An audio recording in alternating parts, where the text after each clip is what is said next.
All right, so here is your first group of amino acids. These are known as your neutral, nonpolar amino acids. Now, why are they neutral? Well, because they have no charge. Okay, now they have no charge at a physiological pH. At a pH of 7.4, the overall charge for these molecules is 0. Okay, now let's look at this first one right here, glycine. Glycine has a positive charge. Oh, but lo and behold, glycine also has a negative charge. So at a pH, and this is all at a pH of 7.4. So at 7.4, one positive and one negative, they cancel one another out. And if you look at all of these amino acids, they have the exact same thing. Arguably, your simplest amino acid is glycine. Then, replacing that hydrogen with a methyl group, you get alanine. And I'm only focusing on this region that is in blue. Okay, so we've got valine, which, lo and behold, look at that, it makes a little V, an upside down one, but nevertheless a V. Leucine, leucine is valine's sister. Leucine's a little bit taller than valine. Okay, still has that V structure, but it also has this extra CH2 in there. I think I identify, or I say leucine and valine are sisters because for some reason, whenever I say leucine, I always think of the old TV show I Love Lucy, and so that's what makes me think. And then structurally, they're related to one another. Isoleucine, well, it's an isomer of leucine. It's got this CH3 rather than it being here, it is here. Okay. Next is phenylalanine and tryptophan. Those are two residues with a bunch of rings on them. Phenylalanine is an aromatic residue, and tryptophan is, we've got this bicyclic ring structure. So the only amino acid with two rings in the R group is going to be your tryptophan. Methionine, what's that guy right there? It's got a sulfur, CH2, CH2, sulfur, CH3. Proline, proline has an R group that actually kind of circles back in on its N termini. So there's a couple of things that are unique and different about all of these amino acids, or all of these amino acid R groups, but one of the most important things for you to take away is that at a physiological pH, glycine, alanine, valine, leucine, isoleucine, phenylalanine, tryptophan, methionine, and proline are all neutral amino acids. Next up, are neutral polar amino acids. Okay, so let's think about this. It's neutral, so at a physiological pH, the N termini is protonated, it's got a +1 charge, and the C termini is deprotonated, so that has a 0 charge overall there. And these R groups, none of these R groups have a positive or a negative charge. Does that mean that they cannot be ionized? No, it does not. It simply means that at a physiological pH of 7.4, all of these groups have no charge whatsoever. Now, are they going to have, maybe some partial charges? Absolutely. All of these amino acids are capable, Gus, chill. All of these amino acids are fantastic for hydrogen bonding.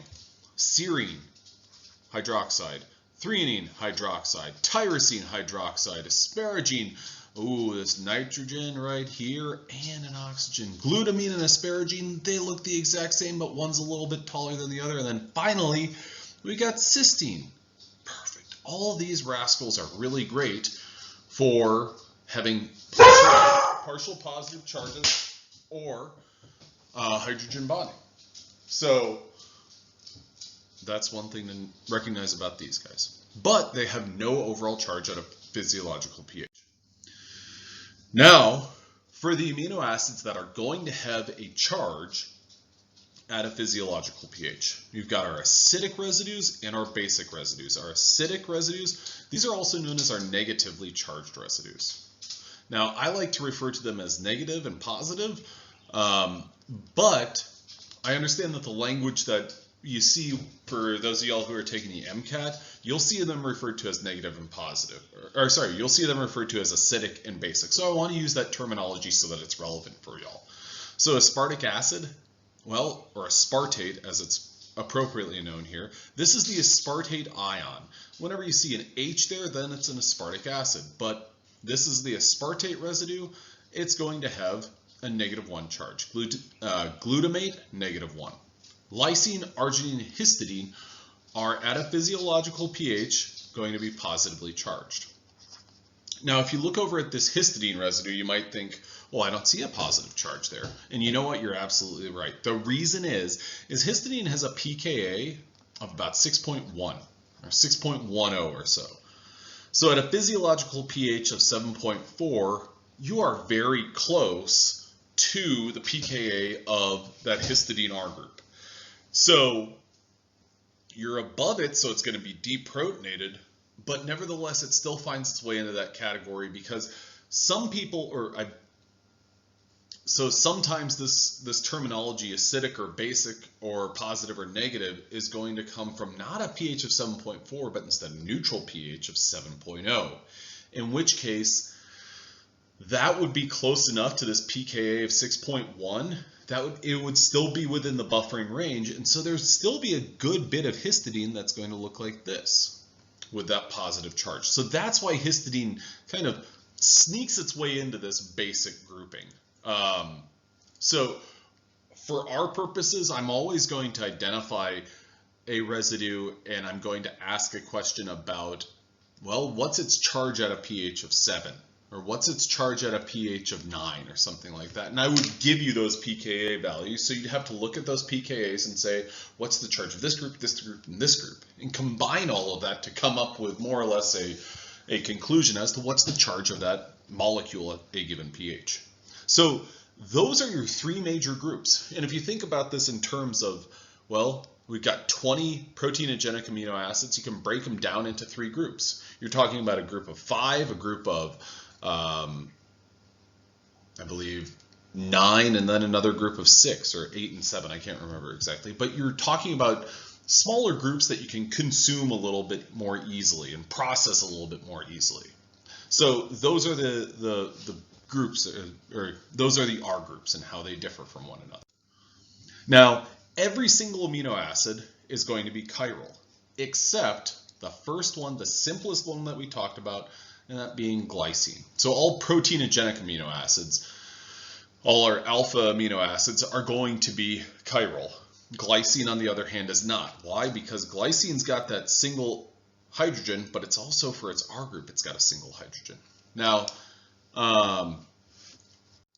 most amino acids are going to exist, and most amino acids in their most biologically relevant form are going to be in that L configuration, which is depicted down here. So we've got our NH3 is going to be on the left-hand side rather than on the right-hand side of it. Okay, so now key terms: molecules with chiral alpha carbons can exist as stereoisomers. Stereoisomers are molecules that contain the same chemical groups but differ only in their spatial arrangement of those groups. Amino acids exist in 2 distinct stereoisomers which are mirror images of one another. That would be your D and L versions of one another. These 2 mirror images form mirror image forms of amino acids are called enantiomers. Now, enantiomers are mirror image forms of the same amino acid, so you cannot superimpose them. And I think that our most commonly well accepted example for enantiomers is, well, left hand and your right hand. They are mirror images of one another, but you cannot superimpose them, which is displayed right here. Likewise, L-alanine and D-alanine. You cannot, they are mirror images, they have a plane dividing them. You cannot take the L form of alanine and place it over the D form of alanine and get something that overlaps perfectly. Amino acid structure ultimately, and this is maybe my most, I'll say my most favoritist part of a first semester biochemistry class, and that is amino acid structure depends on pH. The reason that I like this is because not only does amino acid structure depend on pH, but also total protein structure depends on pH. Amino acids are ionizable, and the predominant form of an amino acid in a solution depends on the pH of that solution. So the groups of the amino acids that can be ionized are ultimately N-termini, C-termini, and some R groups. This alpha carbon, it's going to be unchanged. That's what I said. Okay, so how does pH structure influence alanine? Which I'll go ahead and tell you right now that this depiction right here is something that you will commonly see. If you go to Wikipedia and you look up proteinogenic amino acids or amino acid structures, you're going to see something very similar to this. You're going to look at the N termini and you're going to see that it's going to have NH2. You're going to look at the C termini and you're going to see that it's COOH. Now the problem is that this group right here, the N termini, varies from NH3, or if you think about this as a individual, or, well, no, I'll go ahead and say it varies from NH2 and NH3 with a positive 1 charge. Okay, so what that means is so this form right here is going to be what you have at a low pH. Now, our carboxylic acid, our carboxyl group, is going to vary between COOH, which is depicted right here, and COO minus. Now, the COOH is going to be at a pH of about, well, at a low pH. This is going to be at a high pH. So, what I'd like to do, I'm going to erase everything to simplify it a little bit more.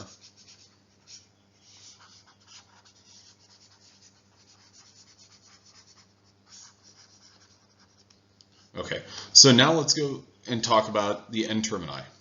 This has NH2. It's a nitrogen with 3 bonds. It has no charge. This is going to be what it looks like at a high pH. Okay. So then that's a very basic environment, lots of hydroxide ions.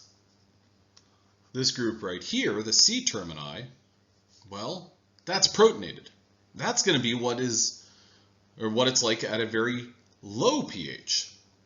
So essentially, when you see a depiction like this where it's NH2 and COOH, basically this is a magic environment where half of a molecule is in a very high pH and the other half is in a very low pH. And that's simply impossible.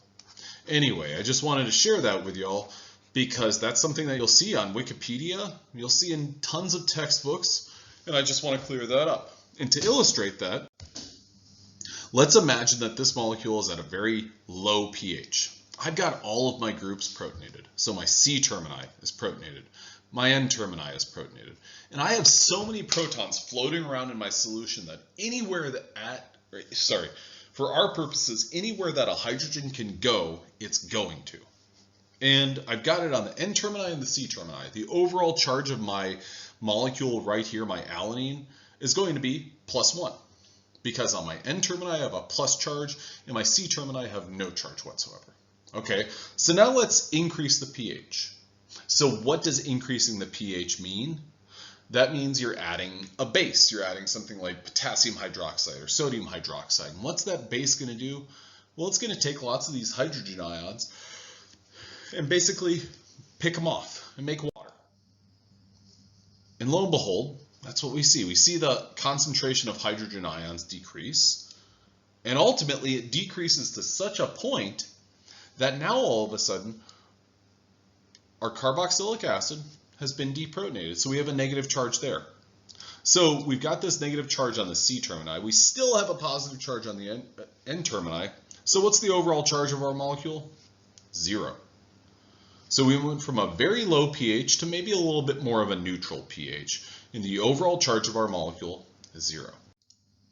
Now, when we adjust our pH so much, so we've added so much base, that now all those hydrogen ions in our solution are gone, what's going to happen is we're going to lose that hydrogen ion off the N termini of our molecule. And now what are we left with? We're left with a molecule that the N termini has no charge. The C termini has a negative charge. We're at a point where this molecule has a -1 charge overall. And so that's one of the most important things to think about with respect to how dynamic these molecules are. based on their environmental conditions. And keep in mind, this is dealing with what's known as a diprotic amino acid. Alanine is a diprotic amino acid because the R group is not ionizable. Many amino acids, however, have an R group that is ionizable. So essentially, this is a good summary of what we've just seen. Alanine changes from +1 charge at a low pH, which is a high hydrogen ion concentration, to 0 at a neutral pH, and to -1 at a high pH or a low hydrogen ion concentration. All right, y'all, see you in the next video. Have a good